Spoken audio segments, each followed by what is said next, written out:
Brigada Balita Nationwide. Mga kabrigada, puspusan na po ang paghahanda ng Kamara para sa ika-4 na State of the Nation Address ni Pangulong Bongbong Marcos. Nag-ikot sa premises ng House of Representatives ang security cluster ngayong araw.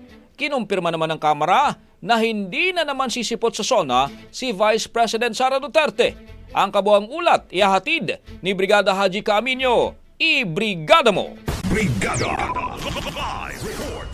Nagsimula na ang paghahanda ng security cluster para sa nalalapit na ika-4 na State of the Nation Address o SONA ni Pangulong Bongbong Marcos.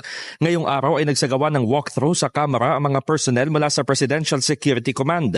Kasama nilang magbabantay para sa seguridad sa SONA sa July 28 ang mga tauhan ng Philippine National Police, Metropolitan Manila Development Authority at ang Legislative Security Bureau. Sa pulong balitaan, sinabi ni House Secretary General Reginald Velasco na magtatalaga pa rin ng rally zone para sa iba't ibang grupo gaya noong nakaraang taon, partikular na sa bahagi ng UP Diliman. Based on our meeting, they're really prepared for any eventuality. No?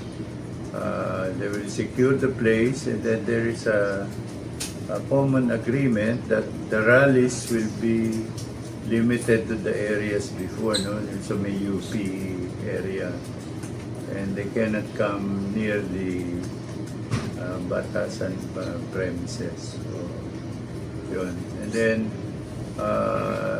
the perimeter will be secured by the joint forces of the military and PNP. No? Wala pa anyang namomonitor na anumang banta sa seguridad maliban sa pinaplanong mga kilos protesta. Hiniling din ng Kamara sa Presidential Communications Office o PCO na tutukan ang posibleng paglipanan ng fake news o AI-generated video sa araw ng SONA. Ito'y upang matiyak na ang lalabas lamang ay ang mismong sasabihin ni Pangulong Marcos sa SONA. Ang main concern talaga yung address ni Presidente. Yun ang concern ng mga participants sa meeting. The actual message could be distorted. You know, with the use of AI, while the President is talking, there is already an AI-generated copy of the President delivering a different state of the nation. The Secretary committed that they'll be making close coordination with the DICT. Samantala, bilang bahagi ng tradisyon, magpapadala ng customary invitations ang Kamara sa mga dating Pangulo ng Pilipinas, kabilang na si dating Pangulong Rodrigo Duterte, na kasalukuyang nakakulong sa The Hague, the Netherlands. Nagpadala na rin umano ng liham si Vice President Sara Duterte upang kumpirmahin na hindi ito dadalo sa SONA sa ikalawang pagkakataon.